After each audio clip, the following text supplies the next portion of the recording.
अस्सलाम वालेकुम नाज़रीन। आज मैं आपकी खिदमत में एक ऐसा आजमूदा और मुजरब वजीफा लेकर हाजिर हुई हूँ। ये अमल खवातीन के लिए है। ये अमल आपने आटा गूंदते वक्त करना है। जब भी आप आटा गूंदें तो इस अमल को करें। इंशाअल्लाह इस अमल की बरकत से जो आटा गूंद कर आप रोटी बनाएंगे, वो रोटी जिस जिसके पेट में जाएगी, अल्लाह पाक इसके दिल में प्यार और मोहब्बत पैदा फरमा देंगे। इस वजीफे की बरकत से जो भी रोटी खाएगा, अल्लाह इसकी तमाम बीमारियां खत्म करके इसको सेहत अता फरमाएंगे और इस अमल से रिस्क में वसअत और बरकत पैदा होगी। इंशाअल्लाह इस अमल के बाद आपके घर में हर किस्म के लड़ाई झगड़े खत्म हो जाएंगे, हर किस्म की बीमारियां खत्म हो जाएंगी। इस अमल से घर में बेबरकती खत्म हो जाएगी। आजकल हर घर में यही रोना है कि हमारे घर में बरकत नहीं है। तो ये छोटा सा अमल खवातीन करेंगी तो इस अमल की बरकत से घर में बेबरकती खत्म हो जाएगी। ये बहुत ही ज्यादा मुजरब और आजमूदा अमल है। ऐसे तमाम लोग जो बेबरकती और तंग दस्ती की वजह से परेशान हैं और जिनकी औलाद नाफरमान है, और वो ऐसा चाहते हैं कि अल्लाह पाक कोई ऐसा वसीला बनाए कि औलाद हमारी फर्माबरदार हो जाए और हमारी बात सुनने वाली बन जाए।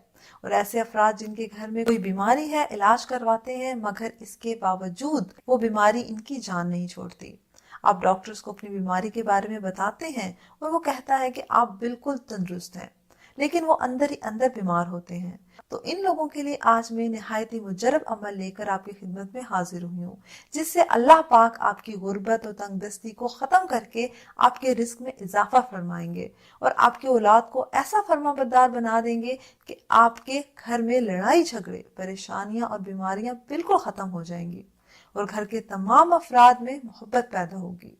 सबसे पहले नाजरीन, जब भी आप आटा गूंदें तो गूंदने से पहले वुजू करें और फिर 3 मरतबा दुरूद इब्राहिमी पढ़ना है। इसके बाद आपने इन इस्माए मुबारक का विर्द जारी रखना है।